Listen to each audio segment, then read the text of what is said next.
see how this goes.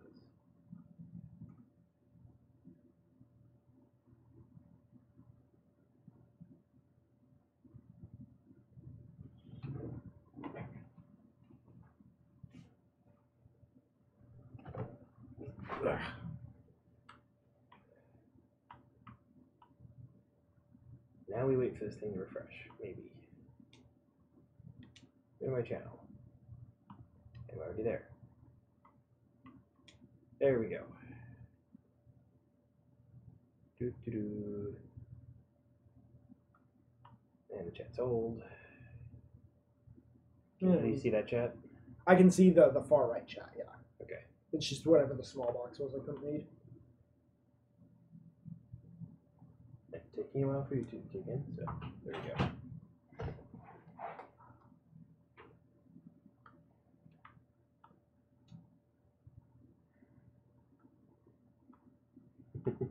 Shotgun. No, we're trying to do. Anyways. So, writing. Yes. So there are a lot of people who play around with the idea of writing, and, you know, scribble something down, half-hearted things, or even take it a little seriously, but don't necessarily have the kinds of tools and experience to make it a serious effort, to make something of saleable quality or of the kind of quality you pick up off the shelf. And the most common reason for that is a misunderstanding of fundamental building blocks of writing. Writing is often portrayed, especially in school, high school, college, etc., as an art. It's not an exact science. You can't teach it. It's a talent. And that's true to a small degree. But, you know, we've been telling stories for as long as people have sat around a campfire. We've been writing for 2,000 plus years. There are, in fact, key elements and structures that people who are talented use to go from, oh, this is all right, to this is good. And the first of those is the SPOC, which is an acronym for the situation, protagonist, objective, opponent, climax, story question. A story question in this context is the very watered down, very simple version of what the story is about. Forget, you know, long paragraph, multi-paragraph things that go on the back of books. This is story plotting. And some people say, oh, I just let it flow, or I just, you know, write whatever comes to it. That's all well and good. You don't necessarily have to write down the SPOC, but you do have to be able to answer it. So the SPOC structure is you state the situation, which is the inciting incident for the story. Where does the story begin? Then the protagonist, the person whose perspective you're taking in the story, or the main character, their objective, the conflict that drives the story, their opponent, and then the climax of the story, the highest point of tension in the story. For an example of this in modern literature, when she wakes up in Oz situation, Dorothy, our protagonist, decides she needs to find her way home. That's her objective. But can she succeed when the Wicked Witch, our antagonist, our opponent, captures her, the climax of the story? Note, the Cowardly Lion's not in there. The Wizard of Oz is not mentioned in there. There's no mention of him being from Kansas. This is very, very simple. If you do not have a SPOC, your story does not have a central conflict. Either you're missing the inciting incident, and you won't get past page 1. That's your situation. You don't have a protagonist, which is actually a common problem for amateur writers. You know, a whole host of characters, but they're all just kind of samey, or they're all... They would be better served as one character. If you don't have a protagonist, you don't have a story. If you don't have an objective, your story meanders and wanders. You know, anyone can write a book about he walked down the road and then he fought the manticore and he killed the manticore and then he wandered into the swamp. Random events are not a story. I was about to say, you know, like, yeah, I mean, kind of meandering is what we do when we walk around, but yeah. I don't know how many people walk around and find a manticore, so... It's not a narrative in the sense we're talking about. And then opponent, this is where a lot of people really easily get tripped up. They have a vague idea, an oppositional force, something like the Empire in Star Wars, or people often opt for nature. You know, it rains. Especially for new writers, but in general, you need an opponent who is an individual and is a person. Whether it's a magical monster or a human being or whatever, it needs to be a single entity, and it needs to have motives and be able to make choices. Can writers like Jack London get away with using nature? Can Tolkien get away with a mysterious force off in the distance? Yes. Most people are not Mr. London or Mr. Tolkien. We don't afford their privileges. And then there's the climax, which is the point of highest tension in the story. If you don't have that, your story peters out, or it gets lost in some dark, dismal middle and never goes anywhere. I'm going to you write you another book. So, if you don't have a Spock, you don't have a story. You have a series of events, but there's no narrative there. This general structure is also how you write those random events as substantial. Using the Dorothy and the Wizard of Oz example, her meeting the lion, that's an event that happens in the story. And like your Spock, every scene in a story has its own scene question. It's not necessarily organized as rigidly, but you do have, what is the situation? Who's the protagonist in this scene? What are they trying to do? And who's trying to stop them? And how does it resolve? You can resolve a scene in one of 4 ways, and there are only 4 ways to resolve it. The protagonist in the story question structure for the scene can get the answer of yes, they achieve their objective. Yes, but they achieve their objective at some cost. No, they didn't get it, or no and furthermore, where they didn't get it and they've made the situation worse. Many, many people feel that they need to vary that answer or provide lots of yeses for the protagonist to keep the story moving forward. Is exactly the opposite of what you want to do. You want to say no a lot of times? You want to say no every single time, or yes, but. Because when you set out your story question in the Spock, from the moment the story starts, your protagonist should be trying to get through that process, should be trying to reach their objective in every scene. Now, when the story starts isn't necessarily page 1. There's introductions to get through and that sort of thing, but once your story kicks off, your protagonist is trying to achieve that objective in every scene. And if they ever get the answer yes, just flat yes, they've won. Why is that not the end of your book? Furthermore, the protagonist needs to be in an ever-escalating sense of problems and danger, because that's what drives protagonists to act rashly and boldly. Dorothy tries to get home, and the first thing she does is ask the people around her, how do I get back to Kansas?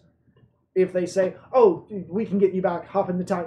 No, there's no tension there. When she's told, no, the only way you're going to get back is by dealing with the Wicked Witch of the West, now Dorothy has a reason to come into conflict with the Wicked Witch of the West. She now has a problem. And throughout the story, it's roadblock after roadblock after roadblock. Oh, I have to go visit the great wizard. Well, he's so far away. That's a problem. That is a no or a yes, but. Yes, there is a way back home, but it's all the way over there. Things of that nature.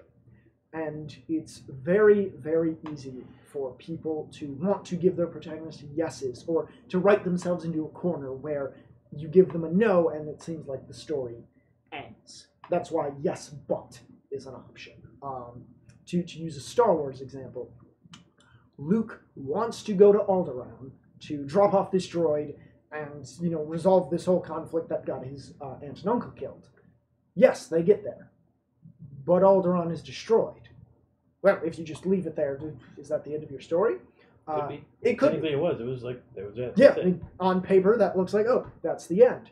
But the story question, the Spock for Star Wars Episode 4, isn't, can Luke bring the droid to Alderaan? It's, can Luke, I'll lay out the whole thing, but it's, can Luke do something else? Lay out or lay out? Thank you. So, in Star Wars, Episode 4 at least, the Spock looks something like, when Luke's aunt and uncle die, when his aunt and uncle die, Luke Skywalker, our protagonist, sets out to learn the ways of the Force. He tells us this in that close-in shot. I want to learn the ways of the Force and become a Jedi like my father. That's the story conflict. Isn't that also kind of like an action statement? Yes, exactly. Exactly. He's stating, this is what the goal for the rest of this movie is. This is what I am going to do or want to do. And then that's his objective. The opponent is Darth Vader, so it looks something like, but can he learn the ways of the Force when Darth Vader kills his mentor? Now, that's not the climax of Episode 4. That's the Death Star run, etc. But the loss of Obi-Wan means he no longer has a mentor, in theory, and has to try to learn the ways of the Force on his own, which we see him do at the climax when he turns off the machine, relies on the Force, and sinks the proton torpedo into the Death Star. That one's that's not quite laid out perfectly in the Spock, but it's a good enough context for most people. Exactly. So, kind of going on that before we get for new writers. Yeah, absolutely. Right? When you first hear him, when he's complaining and whining, like he wants to join the academy because that's what all his friends do. Yep.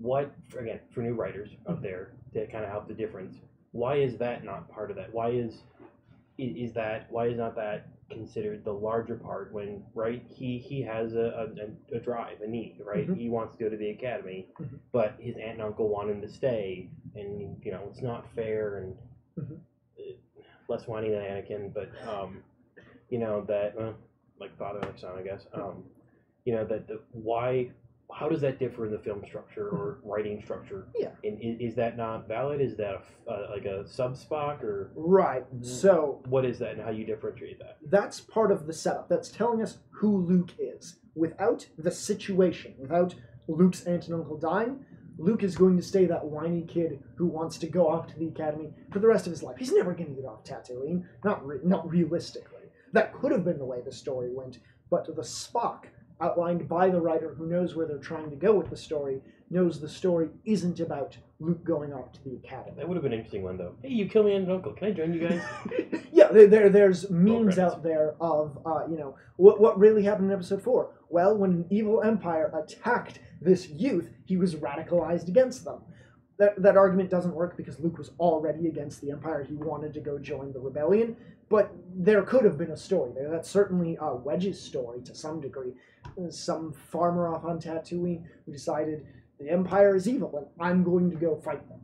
But ultimately, that's not what Luke set out to do. It's what he ended up doing as part of the subtext of the Spock, as part of those hurdles and objectives on the way to learning about the Force. But it was never about beating the Empire, not for Luke.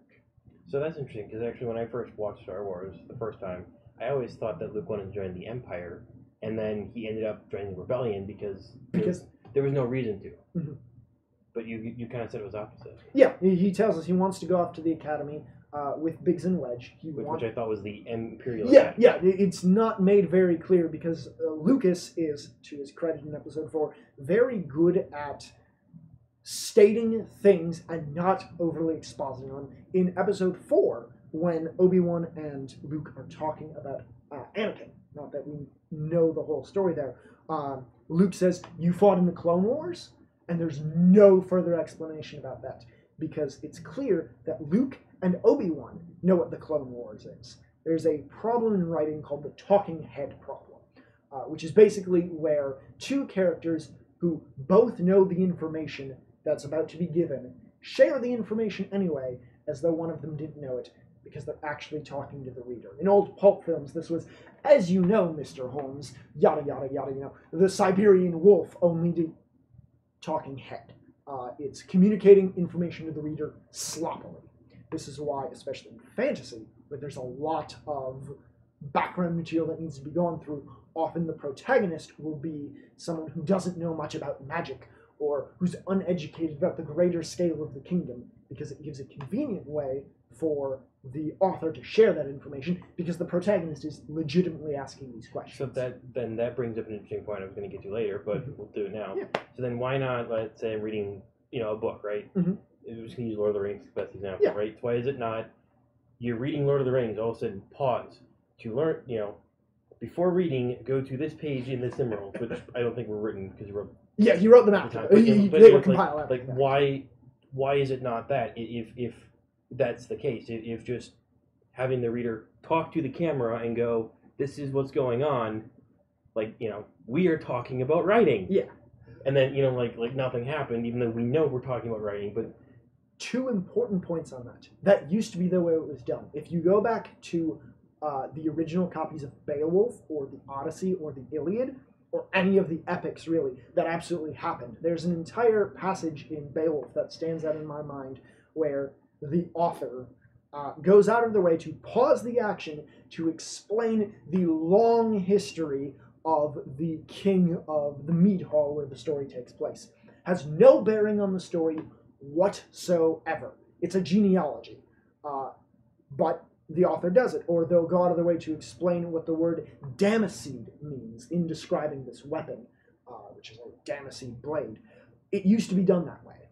Nowadays, fiction has changed in competing with other forms of entertainment and the general faster pace of our world to be more tightly woven. Novels or storytelling in general used to be this long, engaging thing you'd listen to for 8-10 hours around a fire. Now, the best writing, the most effective writing, is written like a knife fight in a phone booth. It's quick, it's dirty, it's over as quick as it can be. You still don't get an operator. Hmm? You still don't get an operator. Yeah. The other thing, though, is when you're dealing with something like Lord of the Rings, which is very much in that school of old epics, we have in there things of that nature, but not so clear-cut. There's no turn to this page, but Tolkien will do asides, and that's because, on a certain level, Tolkien understood storycraft and was writing storycraft, not necessarily the old epics in the way of the old epics, because we'd been writing for longer, we'd innovated on things, we'd overcome problems that we didn't know how to deal with before. Frankly, Mr. Tolkien was a skilled enough writer to work around the problem better than whoever originally told Beowulf. Obviously, being a professor. Yeah, you'd hope. Yeah, studied language, was familiar with storytelling, grew up on stories like Beowulf, and wanted to write something like that, but obviously wanted to do it as well as he could.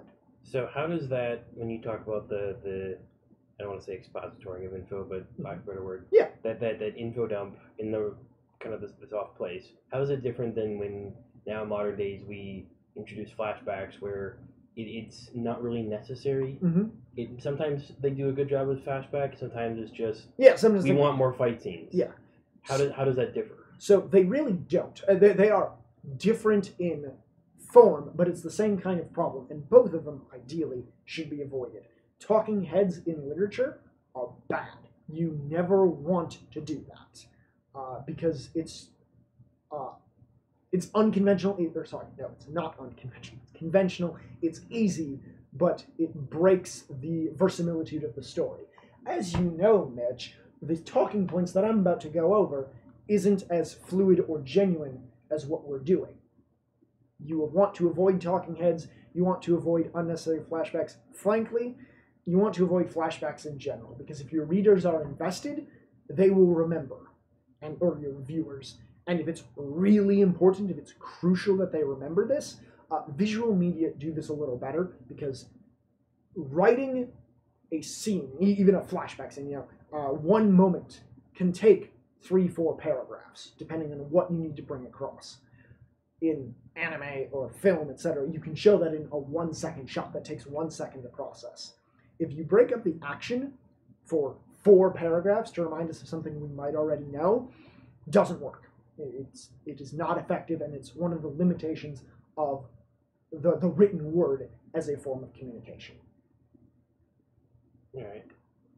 So is there a time that even flashbacks are even possible, or just not? It can not really working to it, and it's really meant for parodies. It can be done well when used 1, sparingly, 2, for essential matter, or 3, when a character is reflecting on information. That way you're not just rehashing it. But that is not something you do in a scene. Scenes are one half of the story structure. They're where things happen. That's your fight scenes, that's your dialogue, usually. It's the standard things you think of in a story. The other side of that is called a sequel, and it's not the next book in the series. It describes the response to the action. The sequel is where you drive home emotion and character response and those things that make a character feel alive.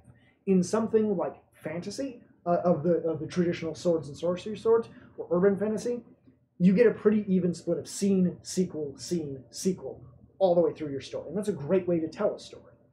In something like a romance novel, you get a lot of scene, sequel, scene, or scene, sequel. And that's not a wrong way to tell a story, but the scene-sequel ratio dictates the pace of your story. Too many scenes in a row, and it'll feel like characters are hollow or unresponsive. Too many sequels in a row, and it feels like nothing's happening in your story. This is one of the one of the criticisms of The Lord of the Rings, especially in the early bits, is a lot of it feels like nothing is happening, despite the fact that it is, and that's because the scene-sequel distinction isn't like it is in film, which is what most of us have grown up on now. In film, a scene change is something like the camera angle changing, or changing to a new location. You can have a scene changing to a sequel in the same dialogue. It's difficult to do right, but it is a sign of well-done writing, is the ability to make that transition. And in fact, particularly when you're having verbal conflict in scenes, that's a very good time to work in the transition, because all a scene fundamentally is there is a conflict in this interaction. Sequels don't use the Spock layout because there's no conflict there. It's the response to conflict, or to the resolution of a conflict. And sequels are used for, among the things we mentioned, for emotional attachment, etc., getting the character to proceed. A scene happens, it resolves. Now the character needs to decide how they're going to proceed. They've just gotten, for example, a yes but. So Luke has gotten his yes but to I've made it to Alderaan. Now they have to decide, what are we going to do? How are we going to make this work? In this case, Lucas cheats it, shorthands it a bit, in that they get pulled over to the Death Star. They don't get a choice in that matter. But arguably, what happens is, we show up to Alderaan. Did we get to Alderaan? Yes. But the planet is blown up, and now we're being dragged into the tractor beam. We're dragging you along to the next part of the story. Yeah. And we see Han, Obi-Wan, and Luke discuss this. They have that whole, we're caught in a tractor beam, it's going to pull us in. Well, can't you stop it? That, arguably, that's a sequel. That's them responding to the situation they found themselves in. It wasn't actually that there was a fighter, which then the fighter was kind of like the carrot, and then they get close enough to the tractor beam. So it's kind of like they could have done something else, even though there's like, this doesn't make sense. Maybe we shouldn't go after this, but no, we're going to go after it anyways. That is an even more, that is a finer look at the scene, and it's absolutely appropriate to do. That's their, that is their response. The conflict is, we made it to Alderaan, but it's gone, and we might have been spotted by the Empire. What do we do? And they talk about it briefly. It's too far out, that sort of thing. But they decide we should probably go after it. Han says something like, wherever he's from, he won't be long to tell us. Yeah. And so then they get caught. And then we have a new scene, that conflict of what do we do now? We're being attacked, as it were. There's a new conflict. And that propels them through the rest of the story. The scene where they're in, where they're discussing what to do about Leia. They have that whole, she's rich, richer than you can imagine. I don't know, I can imagine quite a lot. That's conflict in that there's, the characters are trading their back and forth, but it very quickly moves into a sequel, in that they're discussing, how do we proceed with this problem? How do we find Princess Leia? What are we going to do to get to her? It's really well done. There are a lot of reasons why Episode 4 is a good movie, and while writing principles apply differently in movies, fundamental storytelling structure applies. So, good segue to a thought Mhm. is in films, there's been discussion of, I think they're called 3-act structures. Yep. One, like, for people who are new writing, what the heck is a 3-act structure? I mean, we can kind of figure out contextually, but... Yeah, but two, what is it really? And then, is there such a thing as a 3-act structure, really? Or is it just a writing term for movies?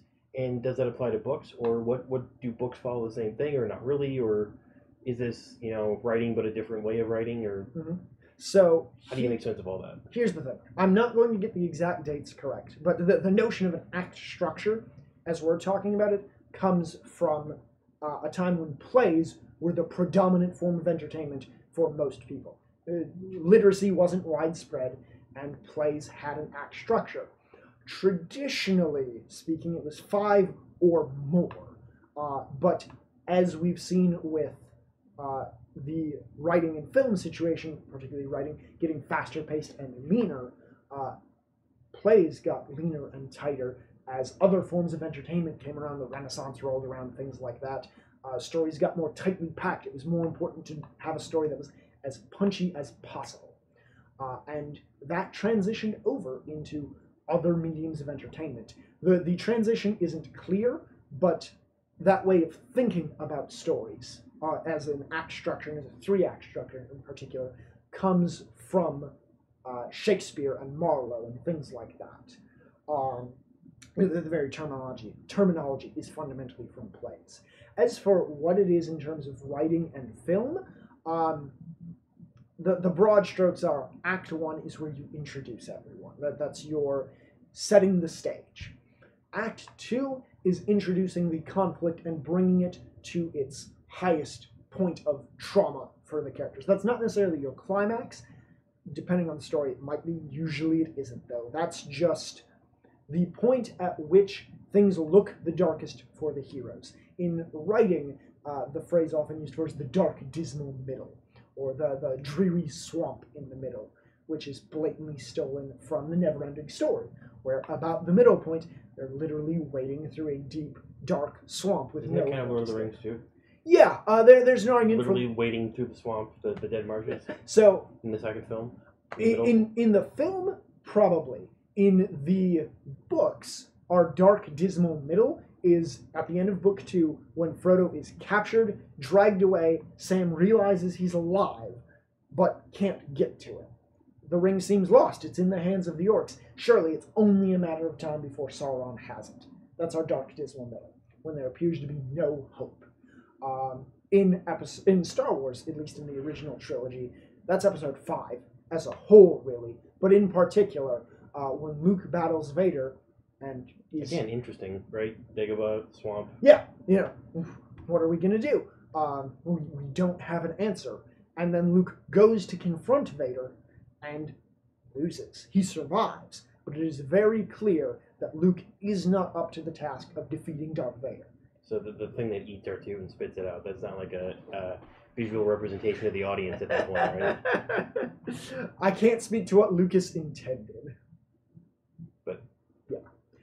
So that's what the 3-act structure looks like in the modern world, but that's as much a product of what it is as what we've decided it is. We started thinking about the 3-act structure that way, and we started writing stories that way.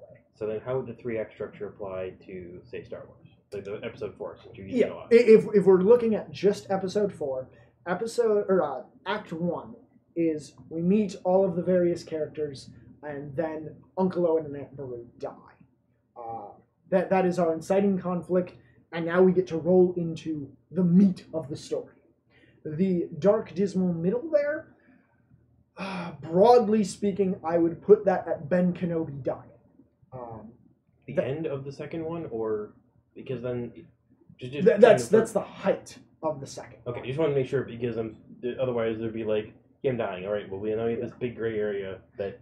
Yeah, no, that might be the end of the second act, depending on how exactly you want to look at it. But the second act is basically all of them being trapped on... Alderaan's gone, we get trapped on the Death Star. It just keeps getting worse and worse and worse. We've been detected. Vader's coming for us. Oh god, Obi-Wan's gone. What do we do now? That's your second act. And then the third act, where the heroes pull out of their darkest moments, is when they manage to destroy the Death Star. There's still heightening tension because you've got the Death Star looming and so on. But the dark, dismal middle is the point just before the turn where the heroes start fighting back, or start making ground back. They've lost all this ground, now it's time to push back. So then writing. Going back to writing too without that, then how would you... So now, taking kind of modern media, right? You have popular books like Twilight and Harry Potter. How do those fit into the 3-act structure? Do they not follow that? Because you said writing's a little different. Yeah. So how do we relate that to modern writing that is what's considered popular? The beauty or downfall of the 3-act structure, depending on how you want to look at it, is that it is so prevalent and subtextual or fundamental to the way people think about stories now that you can apply it to anything. I could plug it into the first Harry Potter book. I could plug it into the whole trilogy, the whole 7-book series, or even just within the first trilogy where it would be very obvious to apply. It wouldn't necessarily apply cleanly, but you could do it. You could pick points in each book or in the whole scale of it that apply. There's certainly a tonal shift in book 4 of Harry Potter as the audience matured in this Rowling brought in a broader scale. We saw the Avada Kedavra curse, etc. One could argue that that's at about the middle point of the series, and that's about when the story's at its darkest. Characters start dying. Characters we are supposed to care about instead of just the villains.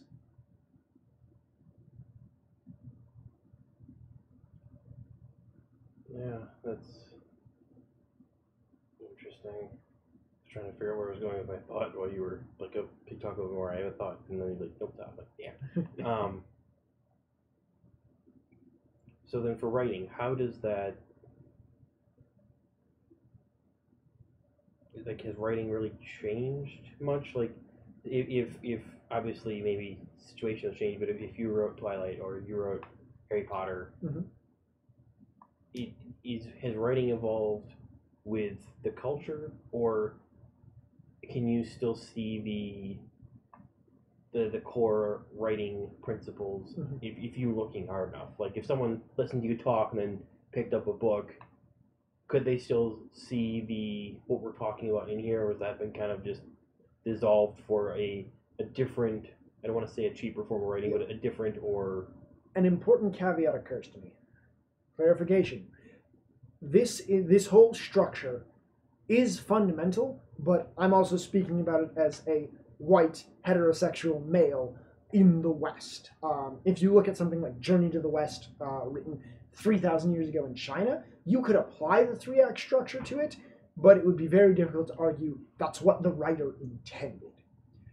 That said, within the purview of what cultures I'm familiar with and kind of storytelling as it evolved from Shakespearean plays, the elements are still there in well-crafted work. If you turn to something well-designed and fine-tuned, like Harry Potter or the Lord of the Rings, you can absolutely find it. And if you turn to something that's less antiquated than the Lord of the Rings, which you really have to know your stuff to find it properly, to find the things we're talking about properly, because there's so much there.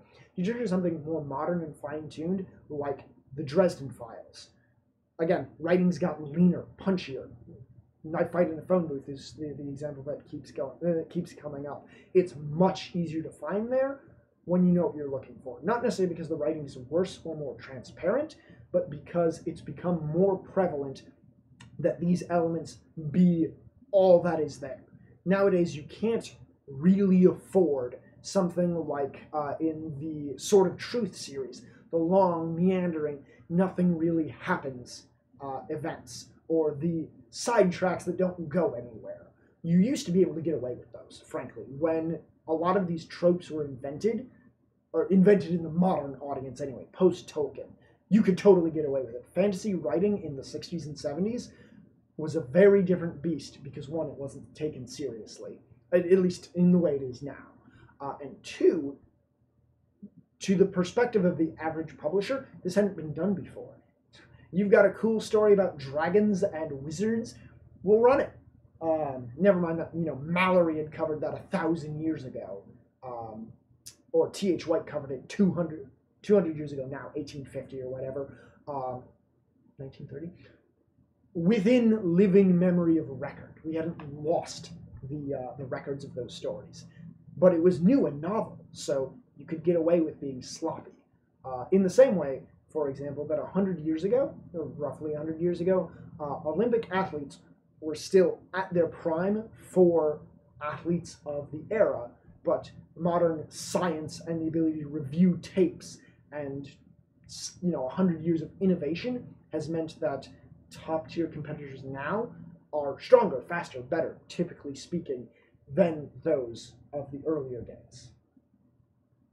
So it doesn't make them any better or worse, given that, like, if you're comparing something from the past to now, obviously now it's going to be better because of all these things. Yeah, because it's improved. It's one of the reasons that, or it's been refined. It's one of the reasons that something like Shannara or Sword of Truth or Earthsea is unreadable to a lot of people now, or even Lord of the Rings, though, to a lesser degree, because when those stories were written, the tropes were new, and that was enough to keep you reading, especially in an age before video games and film and etc. Now, now you have to be better than that. And it's very difficult to not be better than that if you're studied in the field or the topic, because you understand what Shannara did, what it did wrong. You think, Tolkien really could have used an editor for those first 150 pages. It's technology, it's science, sports. Things, generally speaking, get better when we're allowed to reflect on the past and build from there. It's one of the reasons why, arguably, Tolkien's work is the way it is, because he had Beowulf and Milton and the Odyssey and the Iliad, Homer stuff to work from. But there was a big gap in there where, at least as far as we're aware, not a whole lot was being done. He had to start from the ground up for the time he was in. Since Lord of the Rings came out, and certainly since like the mid-70s, fantasy has been a prevalent thing in the culture. Even if it wasn't mainstream, Dragon Riders of Pern, Earthsea, all sorts of stuff. Dune, Aragon. Dune isn't fantasy in the same way. That's a science fantasy versus science fiction discussion, but ultimately fantastical stories weren't a thing really in the 20s, not in the way we think about it now.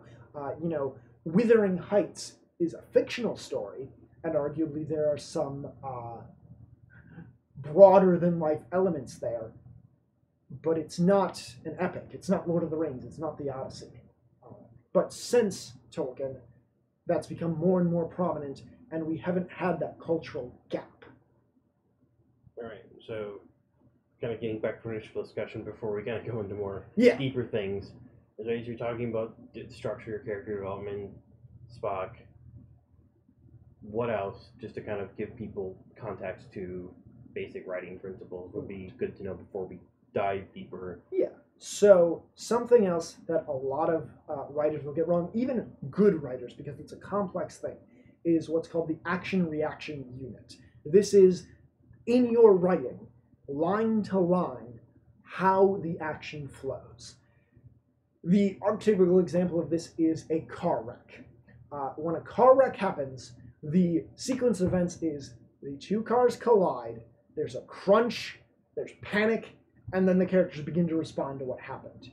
If you write, instead, there was a bang, the cars crashed, or I freaked out, the cars crashed, there was a bang, it becomes much harder to follow if you jumble that up. Or, for a more basic example, if I write, I punched him, he fell backward. That is correct. Action, reaction. Action, reaction. If I write, he fell back because I punched him, or he fell back, I punched him, you've mangled the action-reaction unit. And that quickly leads to story confusion and problems with sequence of events. You'll see it a lot in fight scenes in particular, because amateur writers like to write in heavy detail. They think it makes them sound educated or informative, or that they need the blow-by-blow in specific detail. There are some writers who can do that. Very, very few, because of the limitations of writing as a medium. If it takes you 4 paragraphs to describe this one very quick, intricate blow, you've lost your reader, because however fast you describe it as happening, it took you 4 paragraphs to describe it. That's not fast. Kind of made me think of first rule of fight scenes is don't talk about fight scenes. I mock Fight Club, but in kind of what you're saying, there's a little bit of truth to that, right? Mm-hmm. It's not don't do fight scenes, but don't talk about them. Don't. Right. My favorite example of this comes from The Lord of the Rings, and it's a bit dated. I don't mind a good scrap, but in The Lord of the Rings, at the Battle of Pelennor Fields, we don't really get a description of what happens at the Battle of Pelennor Fields. After Aragorn shows up, the next relevant line of text is, and Aragorn, Éomer, and several others met on the field of battle, unharmed, so great was their prowess in battle and their might and their heroism. And that's it. We have some dialogue between them talking about what they're going to do now, etc., but there's no blow-by-blow. Frankly, we don't even get a description of tactics, because 1, Tolkien understands that's not the heart of that scene, that's not the conflict. And 2, he understands, if I write that, I have to write it authentically and well. Maybe that's not maybe that's not his forte, maybe that's not what he wants to focus on. There are many reasons not to do it, but ultimately what we get is the important bit. They escaped unharmed because they are great warriors. And yes, there's the premise of show and tell in literature. If you tell your audience something, they probably won't believe it. If you show it to them, they will, particularly if you do it well. But in the context of that scene, we don't necessarily have to believe that Aragorn and co. are great fighters just based on that scene. We've had 2.5 books to highlight that, to sell that notion. And again, that's not the heart of that scene. That scene isn't about Aragorn surviving a fight with a giant orc. It's about them saving the city and surviving. They survived. So that's action-reaction units as a whole. Obviously, that applies differently in film because you're not using words to communicate action. You can get away with a lot more in film. Technically, a lot more action these days. But... Yeah. It's something that film, as of late, has really laid on.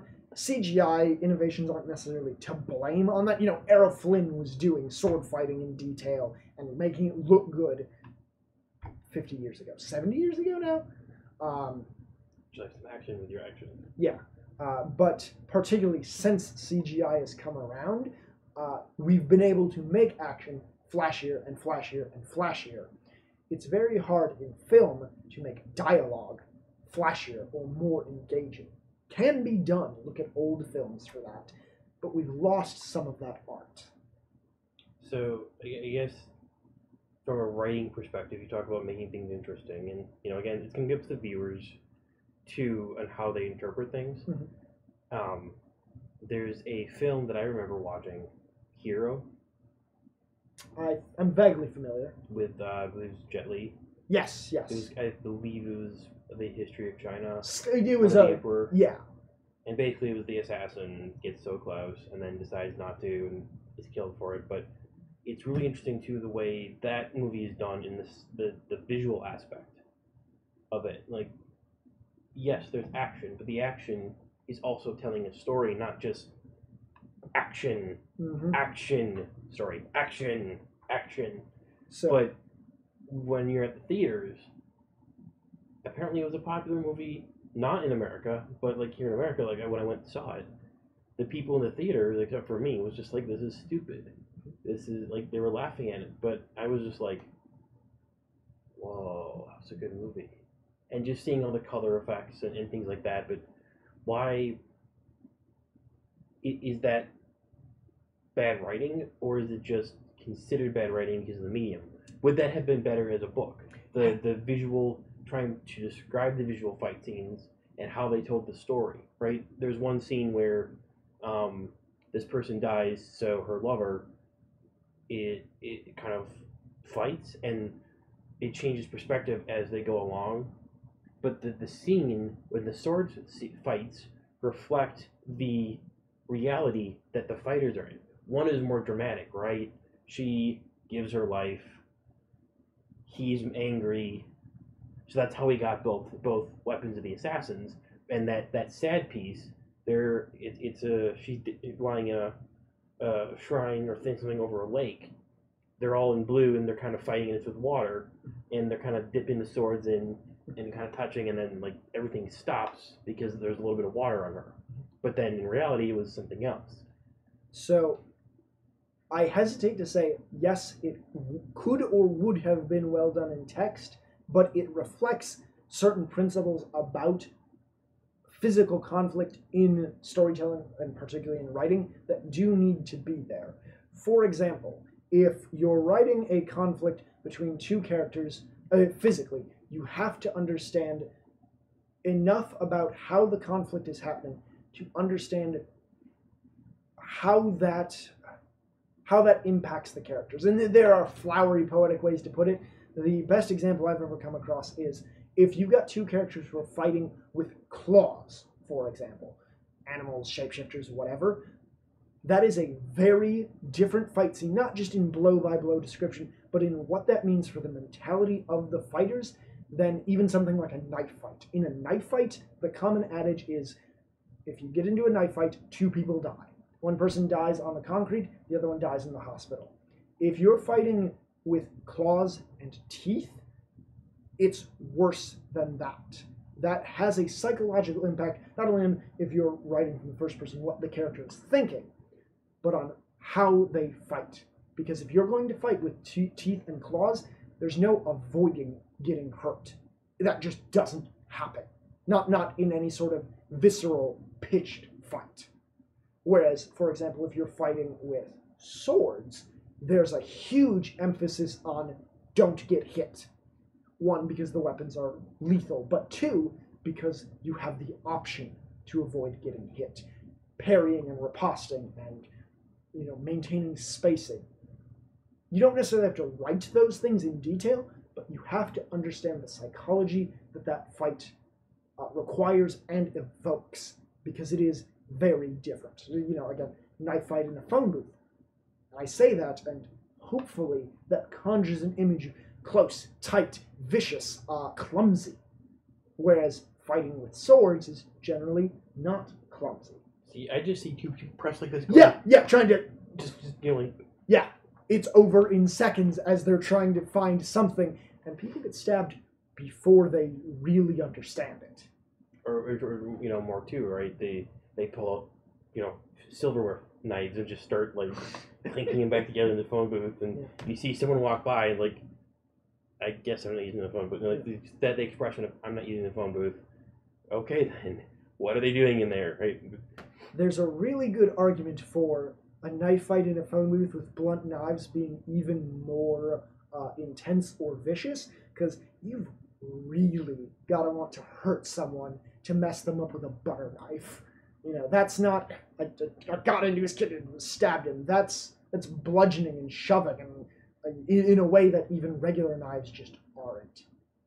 It's also context too, a little bit, and situational, because you could take an action scene, right? You're fighting in a phone booth with knives, right? Maybe it's kitchen silverware, okay, maybe humorous, but hey, sometimes that's all I have is cutlery. You can absolutely dial the tension up or down. Is this absurd? Do you have a character who's that's the best they've got, or do you have a character where that's the best they've got? Are they outmatched? Is it they both have this? Is it one's got a real knife and he's grabbed the phone receiver and is trying to fend the guy off? You can absolutely dial you got a very fine dial on the tension for that. Or depending on the fright, you could be rubber chickens. You have two guys stuck in a phone booth, right? Is that funny or not? Because usually you have the image of clown car that's supposed to be, this big person can cram this almost like insanely small space. Then you have two clones trying to fight in the phone booth. Like, what does that mean? Or, you use the word differently, right? You have two men fighting with swords in the phone booth. So that could be like, now it's kind of like a, Yeah. I can't quite get it out. I'm just or maybe they're doing something 18 plus but they're fighting. I just saw two men fighting with swords in the phone booth. Yeah. Because you don't want to say I just saw two people having sex in the phone booth. But it's the same thing. Two people fighting in a phone booth with swords. But it's that, and right? Can you have the same connotation of two men fighting in a phone booth with swords? That would be a plus 18 context, then, like I can't get my sword out because there's not enough space because it's a phone booth type of thing. Medieval weapons in modern settings. Bad idea all around. That's what I'm getting out of this. And I was going to say mace is probably even worse. Yeah, there's not a whole lot of room to... I mean, again, you could absolutely dial the tension up with that, but it wouldn't be my first choice. I would feel really bad for the guy who has to do that. But I digress. Sure, but that gets into it too then, right? We talked a lot about action and fighting. How do you do comedy? How do you do things like that? How do you make things that are memorable?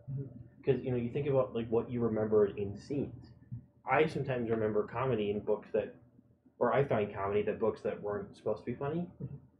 But why is that funnier? Or like, if you're trying for comedy, how do you not turn it like, what is it? The best comedy is from tragedy.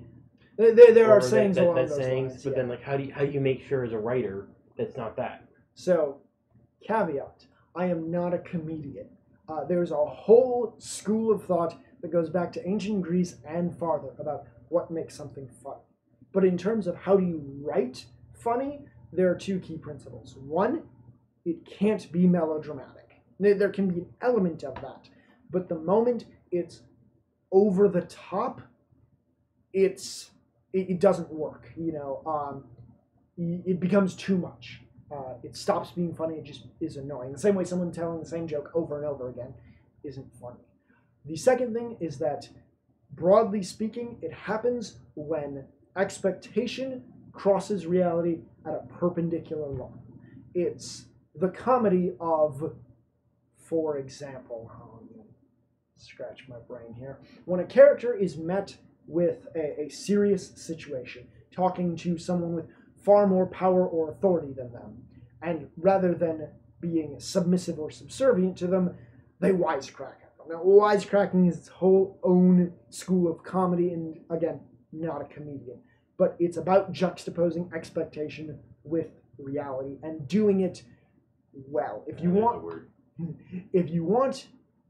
want good examples of it, real hard-hitting, clever stuff, Good Omens by Sir Terry Pratchett and Neil Gaiman is great at this. It's a lot of British humor, but as an example, one of the lines in there is a callback to the old Renaissance and medieval question of how many angels can dance on the head of a pin. That question exists as a rhetorical point about quibbling over stupid questions. Why does it matter? The question is irrelevant. Rather than answering it that way, the question comes up repeatedly over and over and over, because that's not redundant. It comes up repeatedly, and when we finally get the answer is nothing like what we've been led to expect by the history and context of the question or the story. The answer, for those who are unfamiliar, is no angels can dance on the head of a pin. Not because they can't fit, but because angels, as a rule, do not dance.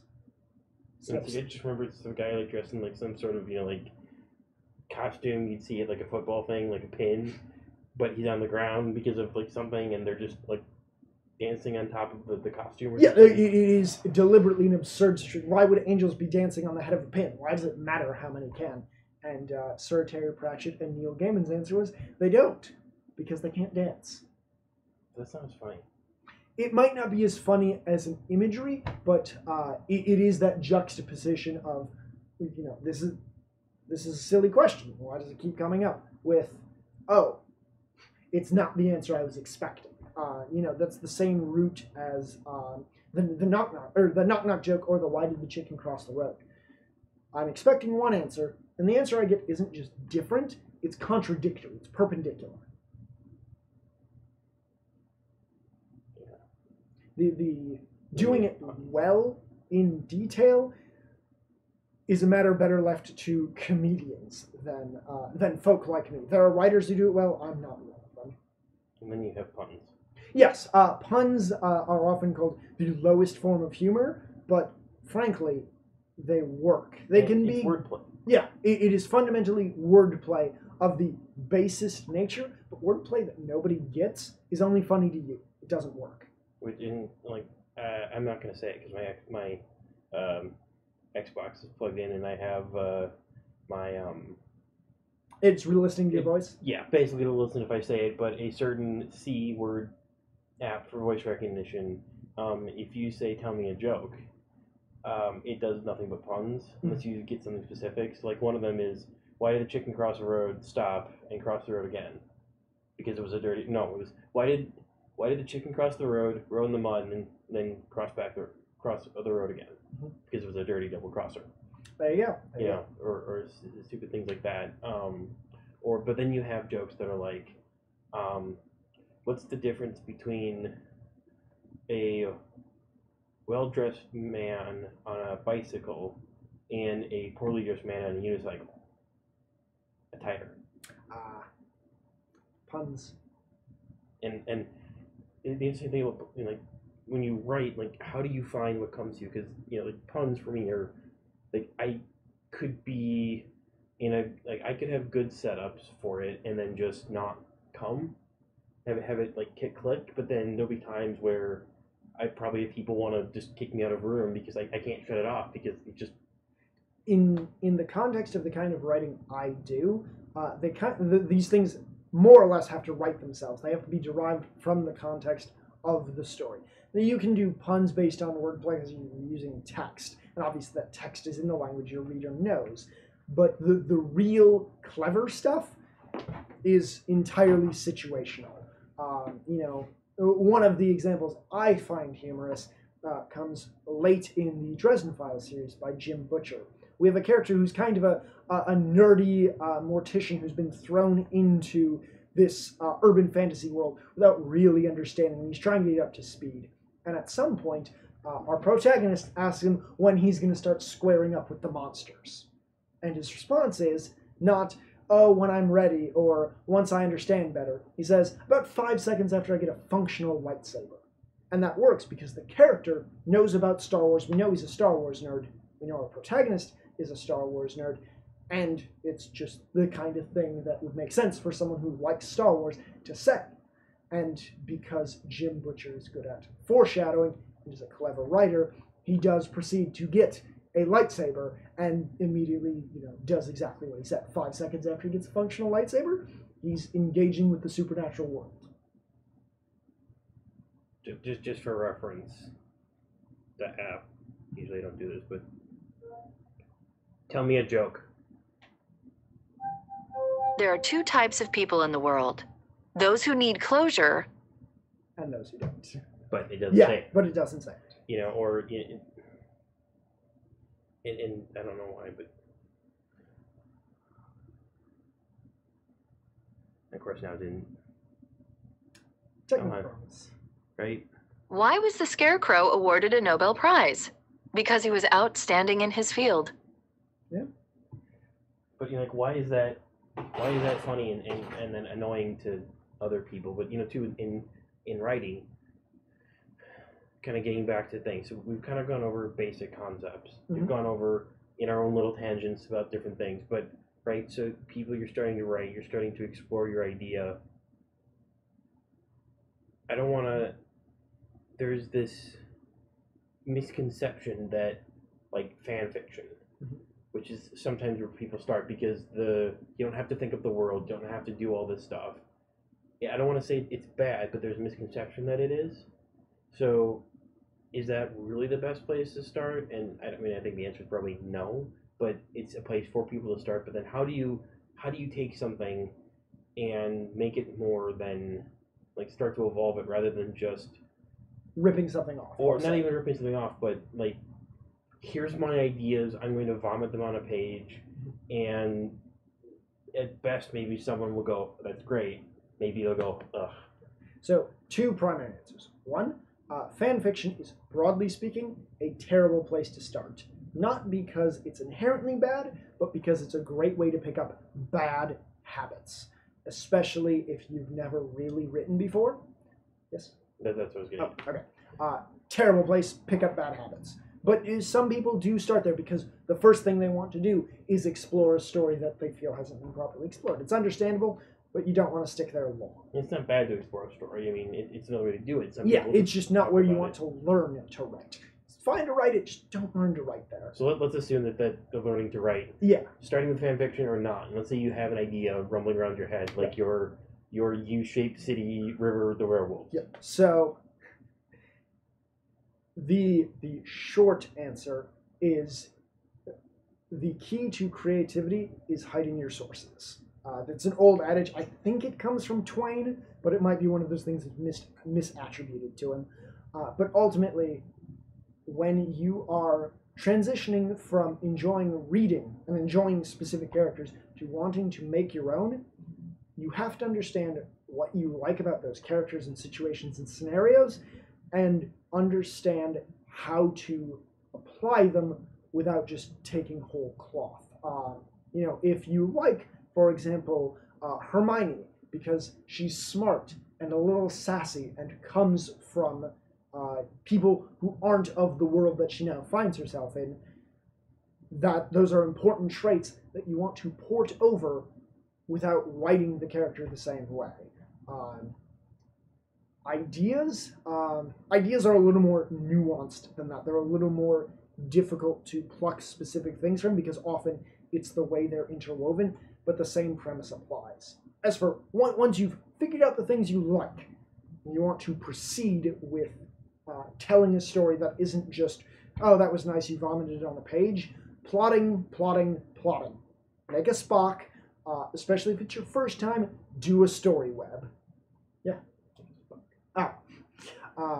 If you tell me to make a Spock, what I mean. It is essential that you understand where your story is going, because otherwise you will just vomit it down on a page and there won't be any underlying structure to it. Some writers are talented enough or lucky enough that they manage it once, or they get it together for a good chunk of the story. But you have to practice. You have to do it deliberately. Writing is work. It's not just, I'm going to type words on a page creatively, if you're taking it seriously. And even if you are, there's an old adage in the business that the first million words you write deliberately will be crap. They're going to be you learning. It's like the guy learning to make a table. His first table is going to have a wonky leg, and that's okay. You don't have to get it right the first time. Great if you can, though if you can, start questioning yourself because you probably didn't actually get it right. It's actually interesting. When I started knitting, I couldn't do scarves, but I could do fingerless gloves. And not that I couldn't do a scarf, it's just a piece of cloth, but the edges were, because you did it where gloves, they're wrapped around, your flaws are not as noticeable. Yeah, the scarf is functional, you could wear it, but it's not... Choke someone with it. Yeah, but it's not a scarf, it's not elegant, it's not crisp. And that's how a lot of early writing is. Even some of the early stuff I've written, going back, it's jagged and sloppy. There's an underlying structure there, but I'm hanging things from it instead of adhering things to it. And that's where phrases like trimming the fat from a story come from. If your story's too bulky or it's weighing itself down, you've got to take things out of it. I've torn manuscripts apart before, even before they're done, because of problems like that, and you just have to do it. Another old adage is there's no such thing as a good writer, only a good editor, whether that's yourself or someone else.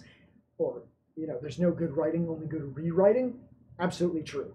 When you get really good, if you're Sanderson or Butcher or Martin, some would argue, yeah, you've got a good grasp on story structure. You probably don't have to do that much editing. But that's one, because you're experienced, and two, because you're doing a lot of that subconsciously. When you're designing your Spock, you're stripping away a lot of the fat or preventing yourself from adding that fat so you don't have to take it away later. Right. So what's a good way to practice writing? Do it. Sit down and write. There's more to it than that. There's being deliberate and applying these practices, but the first thing is you have to actually write. Even if that's just sitting down in your notebook and writing down ideas and applying a Spock to them to see if that fits, that's writing. Theory crafting it all in your head and not actually putting pen to paper or fingers to keys will never get you anywhere. Beyond that, study the fundamental principles of writing. There are tons of lectures out there and schools you can take. You don't necessarily have to go to college for it. There are free resources and lectures online. But if you're looking for a cheap and effective way to go about that, we're not sponsored, but anything done by Deborah Chester or Jim Butcher is a great place to look. Jim's got a live journal out there where he walks through a lot of these basic concepts, and Deborah Chester put out a booklet on this. It's 200-300 pages of storycraft. It's basically her University of Oklahoma college course in textbook form called The Fantasy Fiction Formula. A lot of this is taken from there, not because Debbie is the automatic authority on the subject, but because what she says is accurate and goes back further than her. But on the other hand, if you're inclined to think, oh, they don't know anything, you'll get cookie cutter crap by following a formula, there are a lot of people who think that. Debbie published over 40 fantasy novels. Jim, who took her class and adheres to her structure, has been #1 on the New York Times bestseller list for 18 of his 21 books, if not all of them, has one series completed, is writing 23-book series that he's 15 books through now, and has come to critical acclaim. It's a structure, it feels rigid and constraining and uncreative, but it works. And done well, you don't get cookie cutter crap or trope-laden things, because it's about how to write a story. It doesn't mar creativity or prevent someone from exploring ideas. It's just, here's how to do that well, instead of meandering and getting lost. The other thing a lot of writers will do is feel a need not only to lay out and understand their story, do 1,000 pages of world building and design intricate maps and all the history of their setting, but to try to spit that at the readers. We understand why people want to do that. We absolutely get it. Don't do it. But Mr. Tolkien did it and it went great. You're not Mr. Tolkien, you don't afford his privileges. And even then, he didn't. We get elements of it. Maybe more than we should, but make improvements on his mistakes. The only thing the readers need to know is it was absolutely essential for understanding the story. And that's much less than most people think. Remember, Luke and Obi-Wan did not explain what the Clone Wars were. You fought in the Clone Wars? Yes, I was a Jedi Knight like your father. And we move on and leave the readers to imagine the rest. And I guarantee you, no matter how good you are at writing, what the readers can imagine is better than what you can write, because what they imagine is tailored to what they like.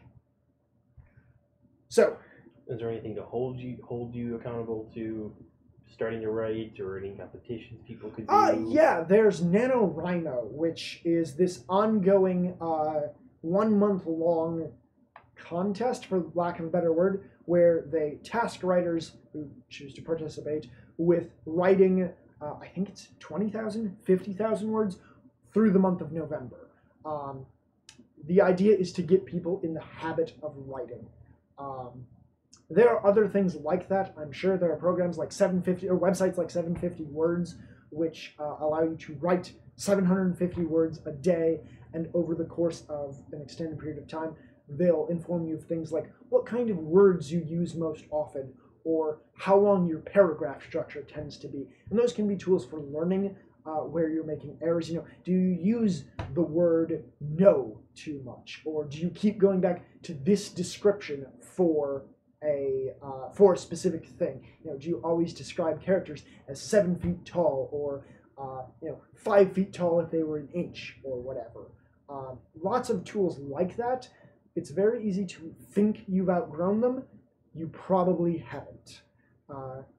If you're published, or if you've been doing this well for 3, 4, 5 years, then maybe. But the moment you think you know everything about this craft is the moment when you start getting sloppy and making mistakes. All right. So, kind of going on that a little bit, you're starting to write.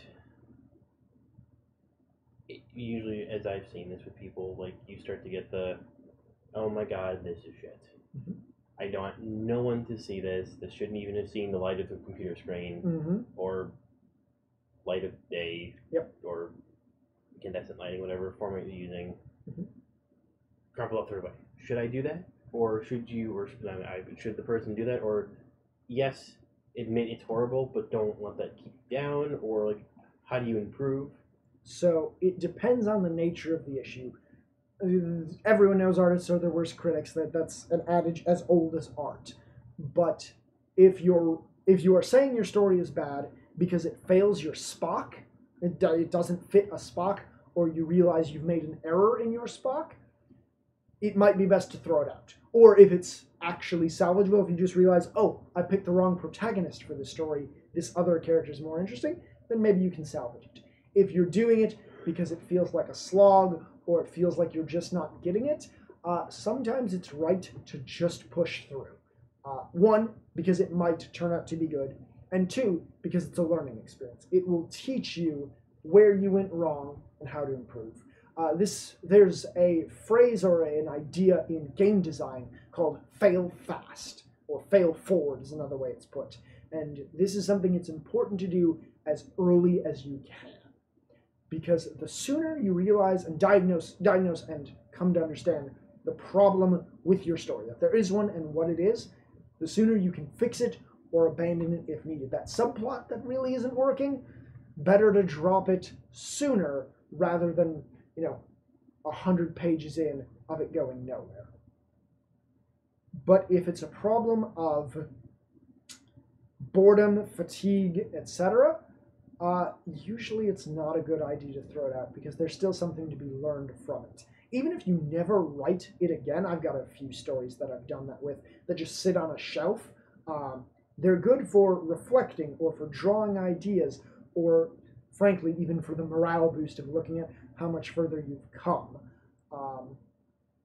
I would say, broadly speaking, if it's not a Spock problem, finish it. Shorten it if you need to, make the story shorter, or make that subplot truncated, whatever, but finish it, because you might surprise yourself, and it's much easier to diagnose the problem when you're looking at the whole thing. All right. So then how does, we kind of talked in movies, we kind of talked on literature, books. What about video games? How is video game writing different? Is it different? Video game writing is absolutely different. 1, because you're not necessarily dealing with text. You get a lot of the perks that film has. But also because the perspective is fundamentally different. You could maybe write a first-person limited film, though I'm not sure it would go over well. But maybe you could do it. With a game, the player has a level of agency they don't in films and books. And that agency is not only a thing which changes the way you do storytelling in video games, it is the most important part of storytelling in video games. Because the player, through their character, or the character through the player, depending on how you want to look at it, the player is making choices. They are dictating the story within the bounds you've created, probably. But you have to write a story in which their agency, 1, matters, and 2, feels appropriate. If you give a character dialogue choices that matter, but the text they're given, the little blurb, doesn't line up with what's actually said, or the substance behind what's said, Mass Effect 2, at this problem, if I recall correctly, then your agency has failed because the player doesn't actually get to make informed choices. So it's actually interesting to bring that up because you have something like Mass Effect, which was a trilogy, and maybe if you want to see this spin-off, but we're going to assume that Andromeda didn't happen, but it's kind of hard to because of the way modernness is.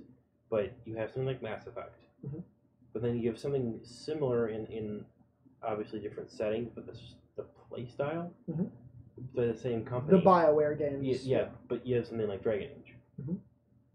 Why? What?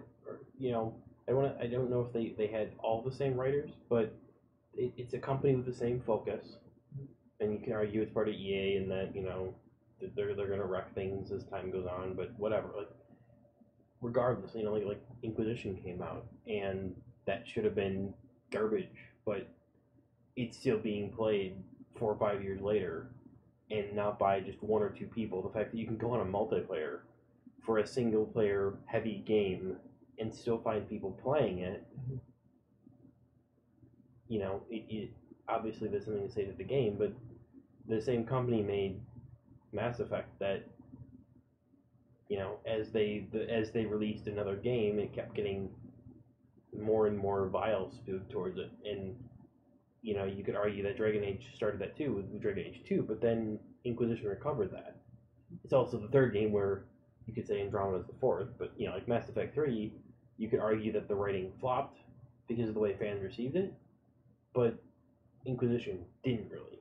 So how does that differ in writing, or why? Like, it's a matter of the characters, the way they're written, and the story being told. The reason Mass Effect 3 got the flack it did, speaking vaguely subjectively, but broadly speaking, was because it felt like the character choices you made didn't matter to the end conclusion. You were trapped within a small box. And not only that, but that the choices you were allowed to make which for people who don't know, what are the choices? And it's been a very long time. Post DLC. There's basically the red, the black, the red, the blue, and the green. Yeah. You would know them better than I do, but ultimately you had a very narrow set of choices at the conclusion of a trilogy whose selling point was you get to make choices and they will really matter. When the chips were down, not only did your choice, for many people, not feel like it mattered, it felt like you were limited to a very narrow box, but the alternative that fans came up with, the Reaper theory, I think it was called, the idea that that your protagonist was under some sort of mind control or had been influenced, and that was the secret subtext narrative was thrown out by EA. They said, no, that isn't what happened. So fans were told by the game that their choices didn't matter in the way they'd hoped. But they were also told by the company that the explanation they came up with to justify it wasn't valid. And I think that Andromeda kind of even furthered that anger, that invalid, because hey, just new universe, right? Yeah. It'd be interesting to see if it comes back, right?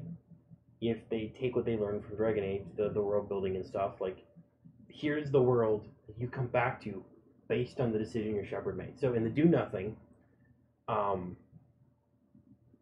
believe it was the you see a cutscene in the end where the scientist Talara, I think it is her name, leaves a beacon like the Protheans did before, about, hey, we tried this, it failed, blah blah blah, schematics, maybe you can do better than us.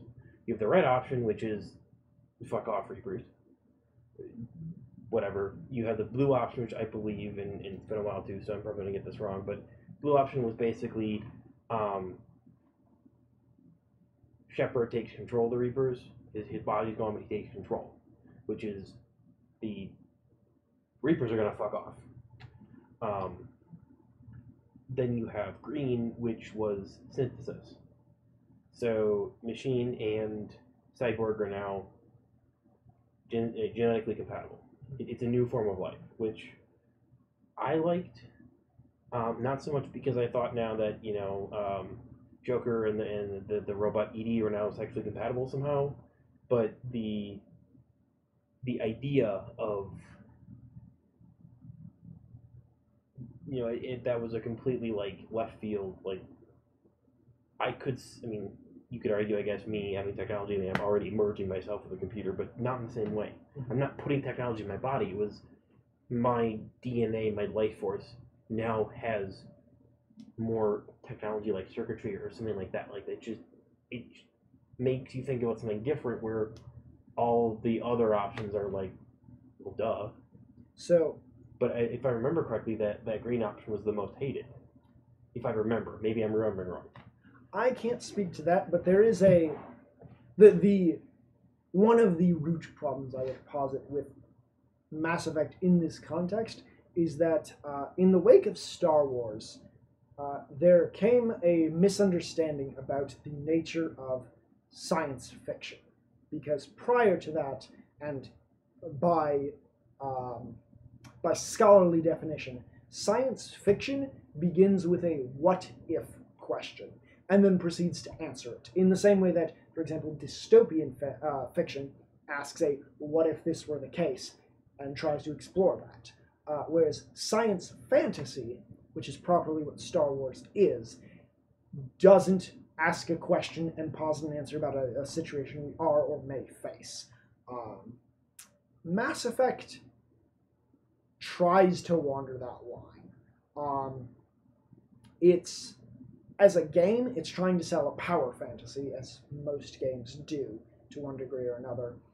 As a story, it's exploring this idea of a galaxy where mankind is the last to the race to space, and there's this ancient technology and so on. But it doesn't really tackle the question well. Arguably, the merging option raises those kinds of questions. That would be a great beginning to a science fantasy or a science fiction scenario. And there is the implicit question of things like what do we do when technology becomes rampant, or can technology be compatible with organic life and the way of life as we understand it now? But it doesn't tackle these questions directly throughout the narrative because it's a little busy trying to be a science fantasy with cool laser guns and Mass Effect drivers and all of those sorts of things.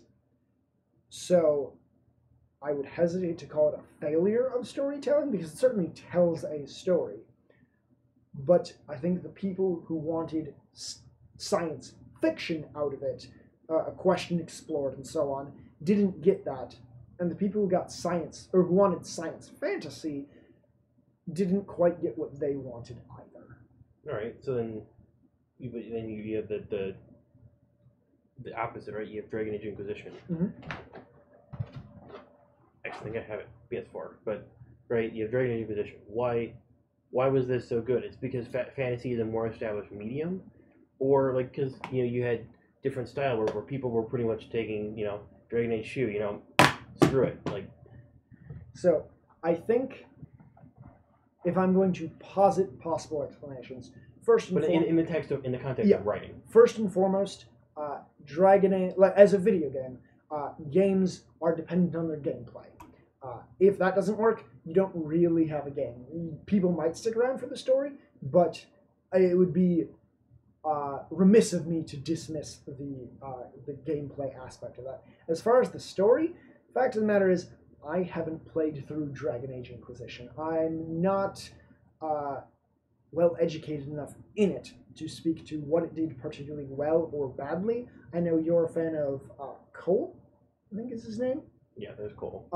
And certainly that resonated with certain people, but I can't say that it did it better or worse than Mass Effect 3 did.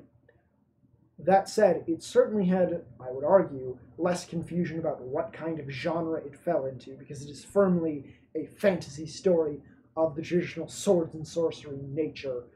It may ask questions about society and try to raise answers to them, but it's not trying to walk a line between two genres that today the lay people very rarely differentiate between. Like teen fiction Yeah, or teen fantasy, whatever they're calling it. yeah. I saw one bookstore that had so you had Twilight and you had the Bible in the same shelf, and I was like, that probably was a joke, but just Yeah. I found it funny, like whatever. That's cultural things, and Yeah, there is certainly a struggle, particularly in the wake of Harry Potter, frankly, but especially as Twilight came out and so on, to define or redefine genres, because the market for children before Harry Potter looked nothing like it was today. Children's literature wasn't taken seriously. You would never see, barring the odd exception, you would never see children's fantasy or a children's story on the New York Times bestseller list at #1. You just wouldn't, because fantasy was associated with children or a niche group. Harry Potter broke that. And then the Inheritance Cycle came out and, ran away with that, and then Twilight did. That's a real cultural shift we've seen, and we've seen struggles to define what that genre is, because it's clear that there is a genre of some sort there, whether that's, I can't think of the name right now, Insurgents, or Story with Katniss. I'm blanking on the name at the moment. Hunger Games? Hunger Games, thank you. I don't know why I couldn't think of it. That's clearly one genre. Is that the same genre as Harry Potter? Well, that's a dystopia. Is Harry Potter is those, we're clashing target demographic and genre, when before Harry Potter, for the most part, they were one and the same. We didn't have teen Wuthering Heights or teen Tom Sawyer and Huckleberry Finn. Those were novels, broadly speaking, for adults, or at least for young adults, in the old sense of the word, 18, 19, 20-year-olds who were going off to higher education and the like. Now, the question is, or the question that's been asked is a genre different because its target demographic is different? And for some genres, that might be the case. Gorn is a very different fantasy novel than Lord of the Rings or Harry Potter, etc. That's clearly adult. Conan, the novelizations of that are definitely tailored for an adult audience in terms of the content there. Censorship is another matter. But they're written in a way that is designed to appeal to adults and people looking for adult content. Does that make it a different genre than other sword and sorcery? We might be starting to answer that question, but certainly when Twilight and the like came out, teen paranormal romance became a genre. It had always been a thing. Sherilyn Kanan had been writing that genre for maybe 10 years before that, maybe 15 even, a long time beforehand. But we didn't call it its own genre. It was just romance that happened to have a supernatural bent. Supernaturally inclined. And then we had to start asking, is that its own thing? Is there a difference, and so on? And that's a problem that I don't think we've faced in a time after Tolkien.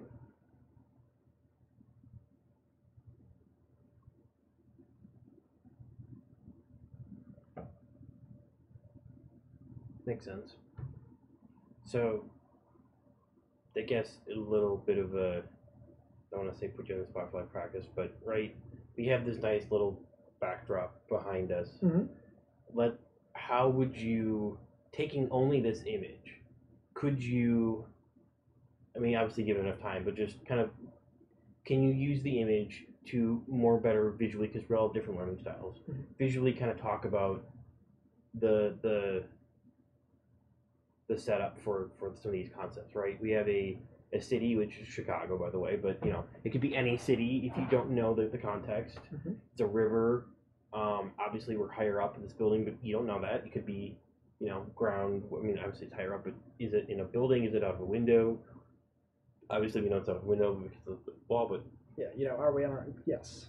Could you, for like saying practice, could you exposit something, even if it's a short story, from that verbally, I guess, or like talk about like, okay, I'm going to use this backdrop as I like this picture. I want to make a scene from it. How do I start using Spock? It can be done, but Probably a more challenging one. Yeah, it's again, not something I would attempt for a couple of reasons.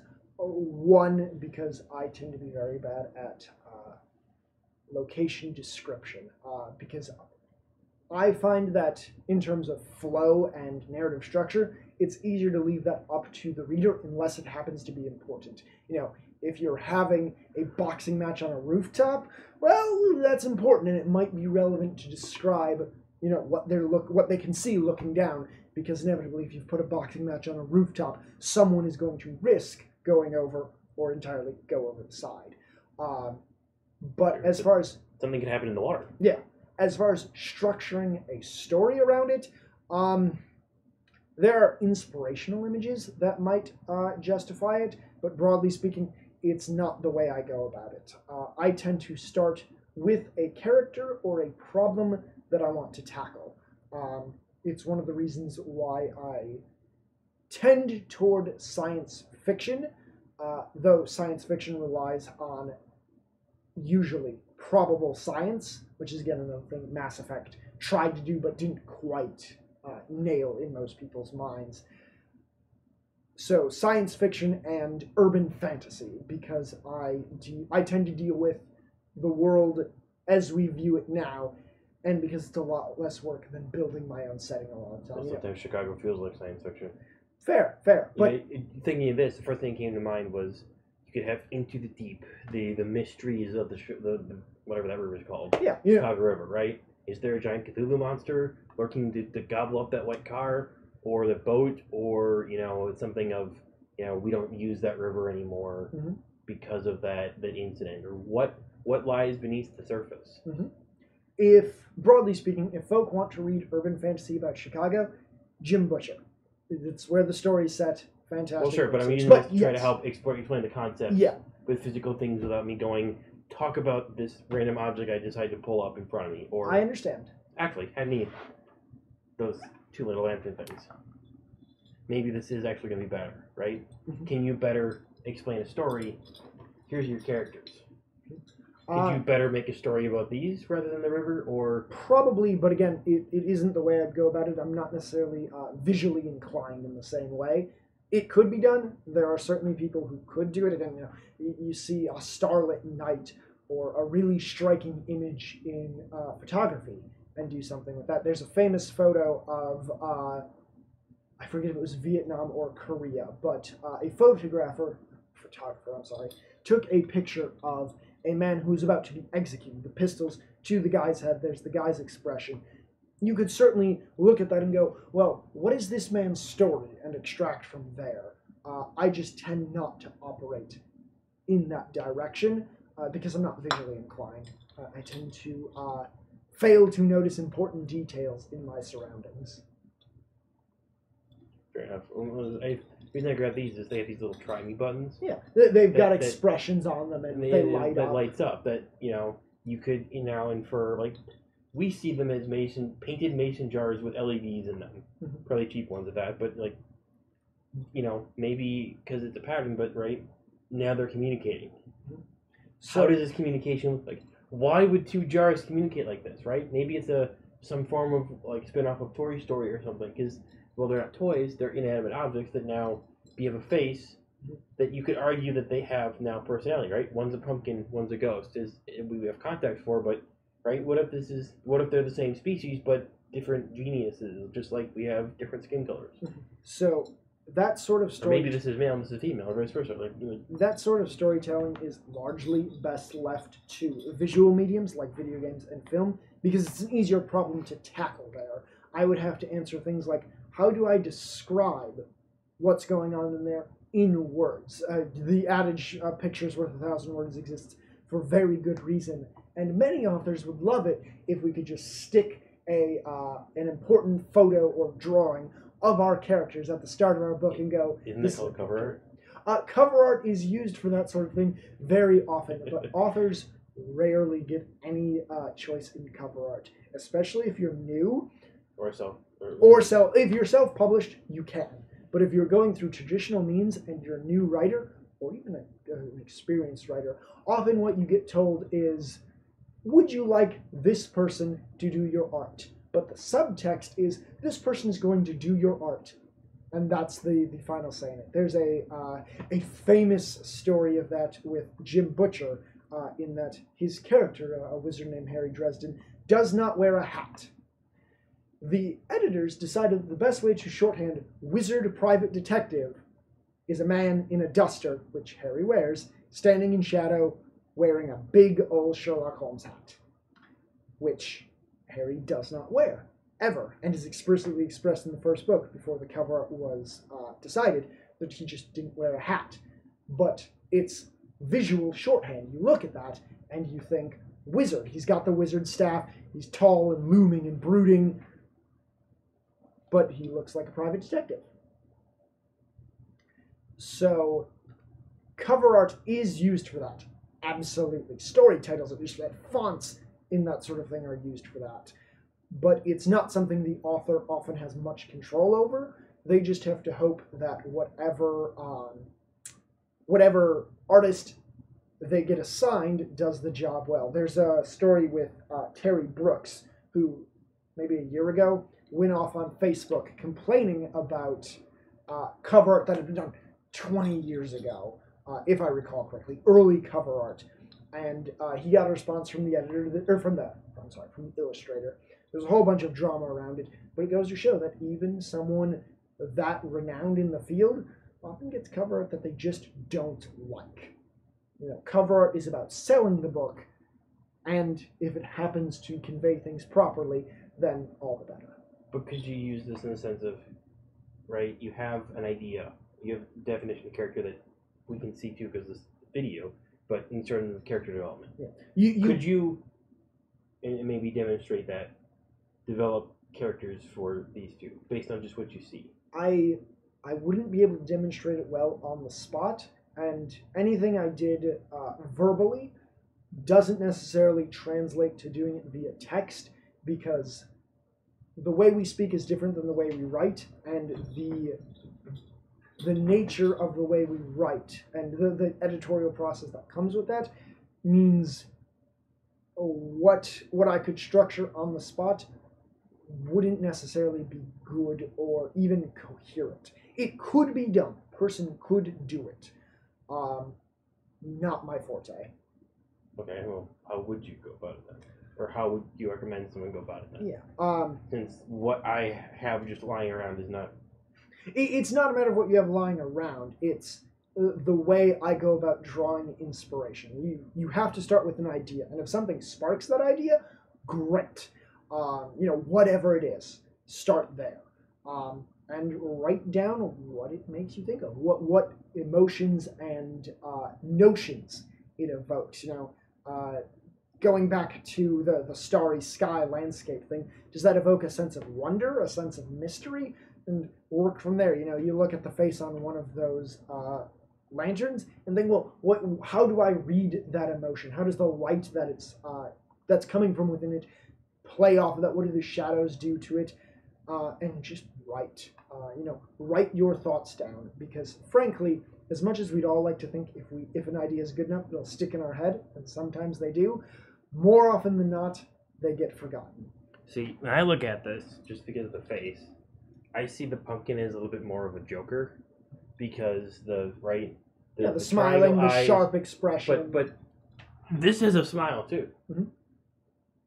But because of the teeth, how they're just a little offset, mm-hmm. and the triangle eyes just seem more like a Joker. Mm-hmm. And it's a pumpkin. Like, you're never like, ooh, a pumpkin. Yeah. Unless it's on top of a headless rider. In America, telling ideas via jack-o'-lantern carving is a very old idea. People have been carving ridiculous faces and particular expressions into it. And you see the same thing in masks going all the way back to the Greek tragedy. I just would not necessarily be good at immediately leaping to structuring that in a written form. It would be much easier for me to draw something along those lines. I'm a terrible artist. But it's transferring from one medium to another is where it gets tricky, because moving out of the visual medium is almost always harder than moving into it. You know, I think I'll have a hard time trying to shove these into the YouTubes. Mhm. I mean, the YouTubes just aren't the right size. Yep. The right size. You need maybe an M tube or a Y tube, but the YouTube just not the right gauge. Right. Did you have any other questions? Only need any questions to help exposit or Yeah, right? to follow or to lead things along. I can back into storycraft stuff. There's a wealth of things to go over there. There is. Right. So, because it's my favorite topic on this in that subject, villains. Never would have guessed. Specific subset. Broody villains. So here's the thing about villains. Everyone's heard this. I'd hope everyone's heard the saying. Nobody actually thinks themselves the villain. That's good basic writing advice. But to delve deeper into that, a villain that is well written should be a villain which is likable, enjoyable, a villain who it is fun to root for, but who it's also fun to see lose. And a good way to do that is to basically write a protagonist and then give them a series of traits that are negative rather than positive. Not necessarily I kick puppies and drown them in the river, but if, for example, a character who's assertive and bold and strong is, an enjoyable protagonist, make an antagonist who is clever and assertive to a brutish or cruel fashion, a character who is determined. So that's something we can admire, even if it's in a villain. But then give them something which you would expect to find in a protagonist. Easy choices are things like, they want to make the world a better place. But it's often better to go with something concrete. For example, if I'm constructing a villain who's a plotter and a schemer, that implies cleverness, assuming they're good at their job. It implies cleverness and resourcefulness. But to make them a little more likable than even that, to give them some sort of redeeming quality, I might make them someone who, in their particular brand of resourcefulness, values people who are loyal to them. They understand that if they kick the people who work for them, it's a really easy way to get people who will side with their enemies. So they're really good to the people who are dependent on them. Whether that's, the example I'll often go to is a magical tyrant whose first priority is making sure the coin of the realm can't be magically counterfeited. Because, of course, that would cripple the empire and cause horrible ruin for the average person. So, for all the things you can say are evil about this person, whether he dominates people through mental magic or he's a bloody war tyrant who took the throne by force, dude's trying to keep the economy stable. The joke is even Hitler made the trains run on time. Or at least Hitler made the trains run on time. It's finding something that is not only sympathetic about the villain, but admirable. Something where we can not only say, maybe they're not so bad, but maybe they're right. And conversely, with a protagonist, you give them a host of good qualities, but one of the key elements of storytelling, beat to beat, as it were, scene to scene, is that we are learning more about the protagonist, because a protagonist who is just on the face what they appear to be is not an engaging protagonist. There was a time when that sort of thing worked. Aragorn in Lord of the Rings isn't necessarily a brooding, hateful stranger. He's a man with duties and responsibilities that he's going to fulfill, and that's the end of that. But we've grown to want more complex characters, particularly in the wake of noir films and stories. It's possible to write a character who is what they appear to be. It's not really a good idea to write a protagonist that is that way, because through the scene-to-scene conflicts and the escalating tension as the character gets yes buts and no's and furthermores, we find out more about the character. We find out things that either they don't know about themselves or they don't want other people to know. You know, you get the character who's determined to do right, or so they say, but when the chips are down, are they actually going to do what's right? Do they have it in them to resist those fundamental problems we all deal with? Because a hero isn't someone, in the traditional definition, a hero isn't someone who is good and just and right. It's a character who can be those things despite the temptation to be otherwise. And you can play with that. There are arguments for, characters who are paragons of virtue, and characters like John Constantine in the DC universe, who are rotten to the core, except for when it really matters. That's a stylistic choice, and it depends on the tone of the story you want to tell. But a character who is your protagonist has to have something about them that is tested scene to scene. Because the answer to that climax question, to can Luke master the Force, is can he put aside his insecurities? Can he look past the fact that Obi-Wan is dead? Can he, when the moment requires it, overcome being a simple farm boy? Can he be more than that? And in a well-written story, the answer is always yes, at the climax. Maybe not along the way. Maybe they make missteps. Maybe they screw up. But at the climax, the answer is yes. Every time, if you know what you're doing. But not all stories end happy, and so on, are valid arguments in theory. But at the end of the day, if the payoff isn't yes, we come to this problem where readers, when they're reading, especially a physical book, this need for catharsis builds up in their body as they turn page by page by page. And if that doesn't pay off, you get angry, pent-up, frustrated readers. And that's what keeps them turning pages. But when there are no more pages to turn, if they're still pent up, it feels like a waste. It feels like they didn't get what they came for. They didn't get what they were promised, which was a satisfying conclusion that resolved the tensions there.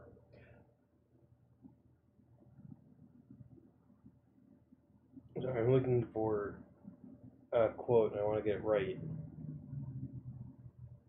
And it's probably going to be when I can't find it.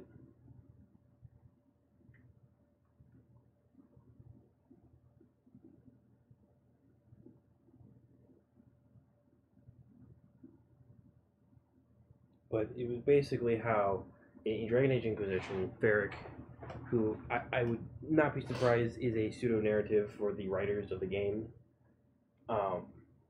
talks about how his favorite villain is like not like a classic black and white movie villain, but I think it was the deceitful type, basically it was the ones that the ones that don't see themselves as villains, that they're your friends, they're fighting next to you the entire time, trying to fight for a good cause.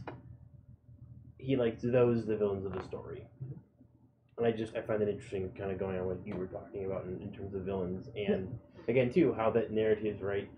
You have the villain of the game, but then you could still narrate, depending on how you theory spin, that Solus is also the villain because he was fighting inside you and what he's planning to do, and yeah.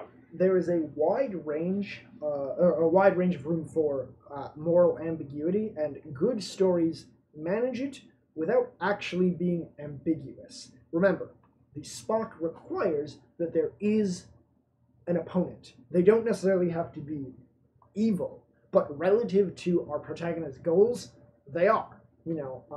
If the protagonist's goal is something that is not morally charged, the opponent still has to oppose them at every possible turn.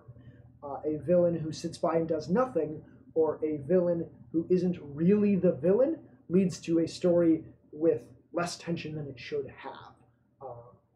You need your villains to be active and, if not inventive, then certainly enabled to act. That's why a lot of the time, particularly in fantasy, villains are this looming magical threat or the big strong knight, because it allows the protagonist to overcome them without disabling the threat along the way. The protagonist has to learn something, has to be clever, has to do something more than engage in a workout routine for the whole of the book and then go fight. I don't know. Seems there's a lot of workout routines going on. What was that? Seems like you could almost make a random generator spinner on common tropes of villains and protagonists. And It could be done, and I'm sure someone has done something similar with TV tropes. Because at the end of the day, tropes, well applied, aren't bad. Tropes are tropes for a reason.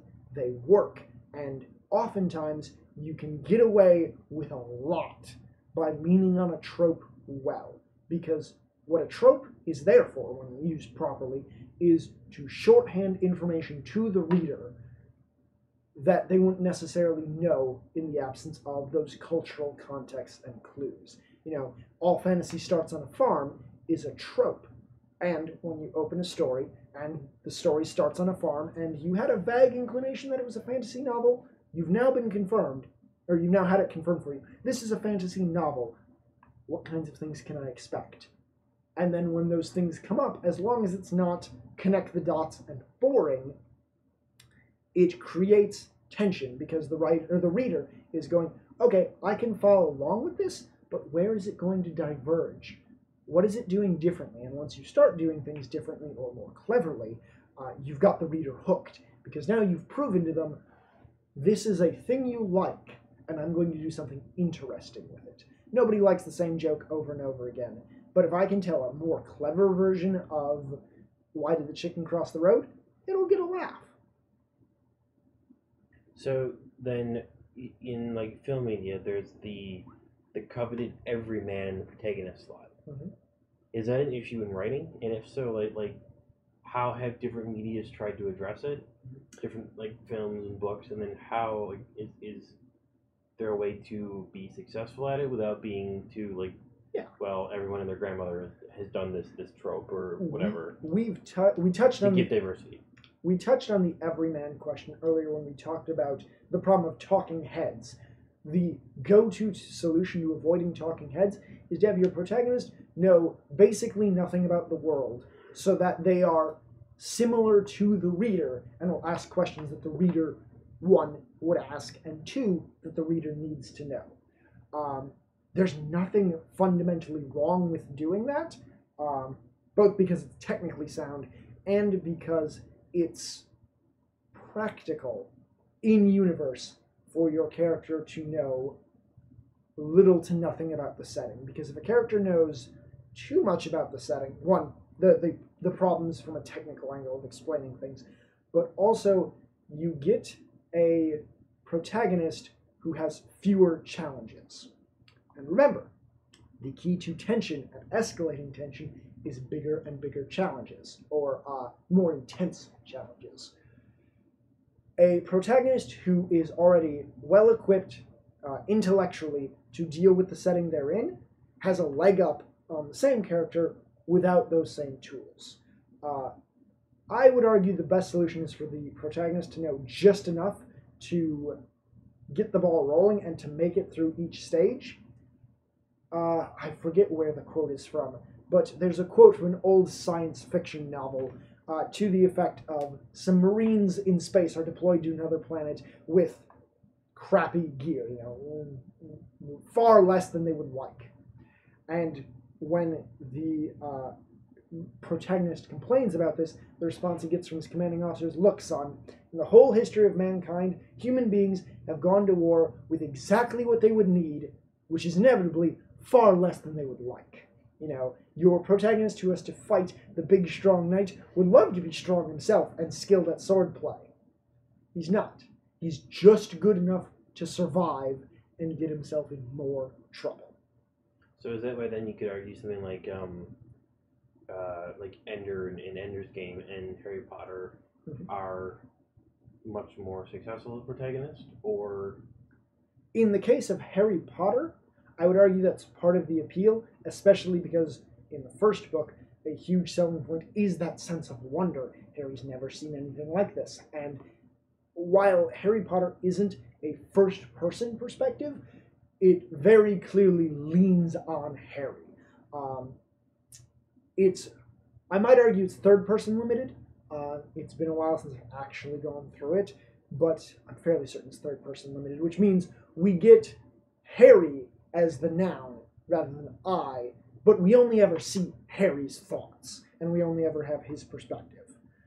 So because Harry's feeling that sense of wonder, the writing is given a tool by which to seem more wondrous. It's okay to describe these things as something other than mundane, because to Harry, they're the furthest thing from mundane. And particularly in children's novels, and novels where wonder is a key factor, it's absolutely essential to making that work. As for Ender's Game, maybe. Ender, not right? in the same way, but I think it is important. You have you have characters who have never really seen something like this. Mm-hmm. I guess you could argue that Ender understands his world a little bit more, because it's not something that's thrown into. But in a way, it's right. Harry Potter was thrown into this magical world. Ender was thrown into this world against a creature that was film history for him. Mm-hmm. It is not an active war for him. Mm-hmm. But he's thrown into this. He's thrown into situations that are constantly against him, that he's learning to fight, and he's still learning something along the way. He's still being tested. Mm-hmm. You could argue the entire thing's tested, but then too how it challenges your views on. Yeah, if Ender walks into the first major conflict with the alien race, knowing what they are and that this is what he's doing, that's an entirely different novel. But you so often you see that kind of happening, where it's just like, yeah, we know it's not this. What's this unknown force that maybe we know of them, but there's we know this, or here's something where you have context about the race, creatures, whatever, but the audience may know more or less, whatever, time traveling, whatever. So here's the thing about Ender's Game: for the novel to work, we have to not know that this is a real thing and that this conflict is actually happening.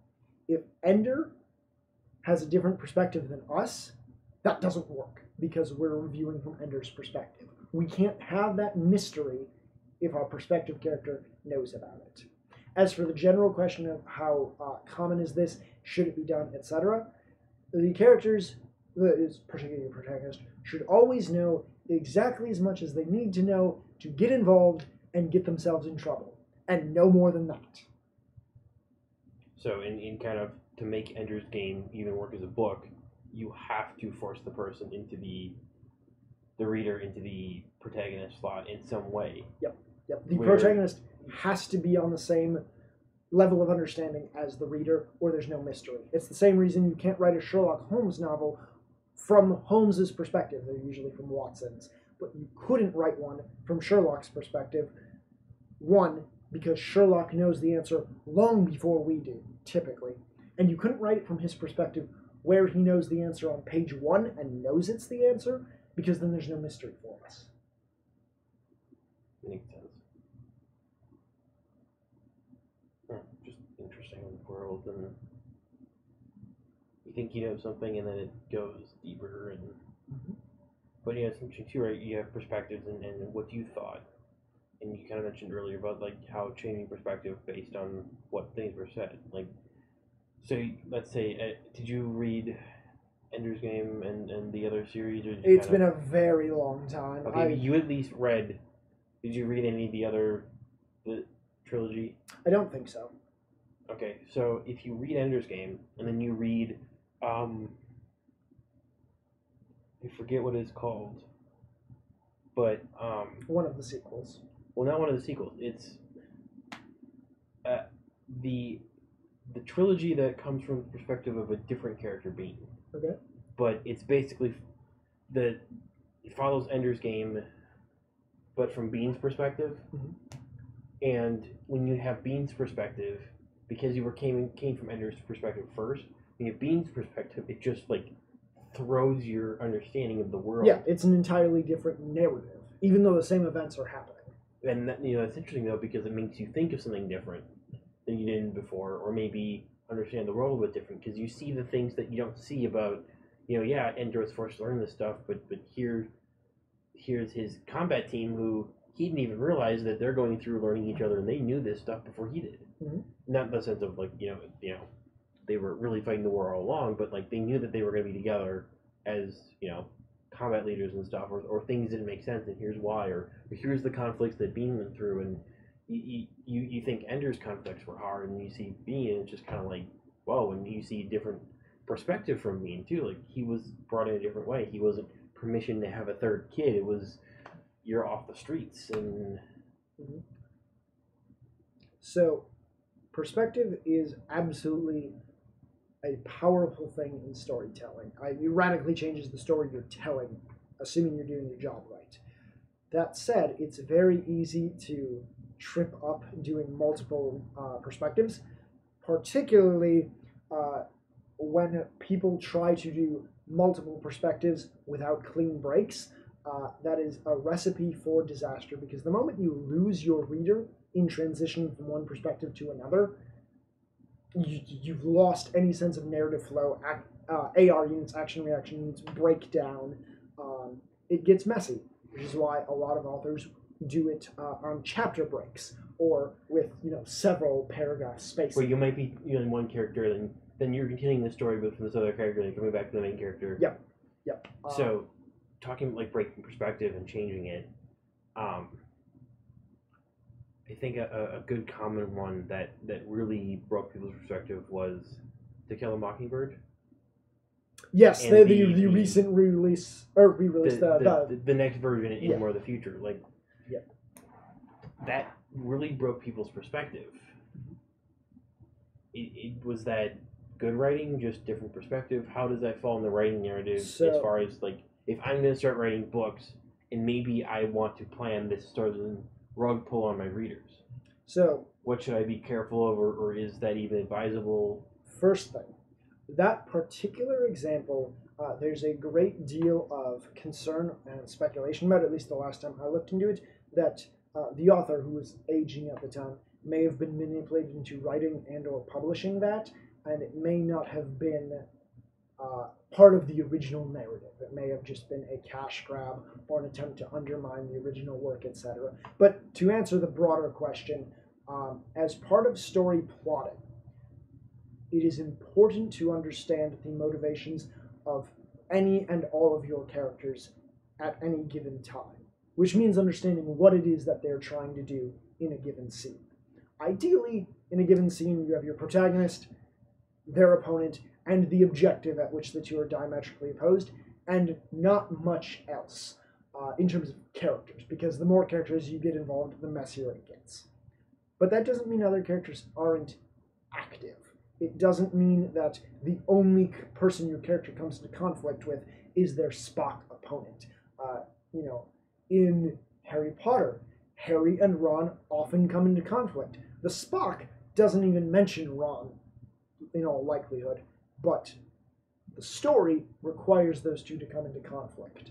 And understanding Ron's perspective, even if you never write it, is essential to writing that conflict convincingly. And is there a way as you're starting out writing, to make sure that you understand perspectives? Absolutely. So, in terms of understanding it within the context of writing, when you sit down to write a scene, figure out your protagonist for that scene, figure out what it is the protagonist is trying to do, figure out who their opponent is, and why their opponent is opposing them. And it has to be a strong and nearly unresolvable reason. It has to be something that requires work and sacrifice on the part of the protagonist, because otherwise it's not a real conflict. It's pick an option, okay, that's the wrong option, move on to the next one. And for minor conflict, character development between two characters that get along, sure. But when there's actual stakes, as there should be almost every time, for new writers, every time, you have to understand or come up with, frankly, because you're writing it, you're deciding it there. What the opponent wants and how that is opposed to what your character wants, your protagonist wants. As far as broadly speaking in designing characters and that sort of thing, and figuring out whose perspective you want to write from, the best way to go about it is just to sit down and figure out these characters. There are lots of ways to do it. Some are more flashy or simplistic than others. Some are less effective tools. The tool I use is best, to my knowledge, is best found in Deborah's book, which we plugged it already. Point is, it's an extensive list of like 120 questions that matter about the character, and it's very easy to get watered down, bogged down in things like what's the character's hair color, what colloquialisms do they use. Those can matter, particularly if they're relevant for your story, but they're not relevant in this kind of context. You have to figure out the important things about your character. Who are they? What do they value? Who are their allies? Who are their enemies? What's most important to them? What are they willing to do to get it? When you understand these things about your characters, it becomes much easier to orient them against one another. Right. I guess, we've thrown a lot at people potentially watching this, so maybe this is going to have to be a multi-part series thing, but what would you, given everything we've done, what would you feel is a good place to leave people starting out with everything you've given them to try to... Back at the beginning, write your Spock, even if you're never going to write the story, work on Spocks, construct Spocks, play around with them, and write. Figure out your Spock. You don't necessarily have to write what you come up with, but practice those Spocks. And once you've got a good handle on it, start writing. Because if you don't write, it'll never get done. And the only person who can actually stop you from getting published is you. Right. Well, see you folks next time. Yeah. The usual, like, subscribe, hear more stuff. We should know this by now, but apparently it's a thing you have to say all the time. Favorite for more content, etc., etc.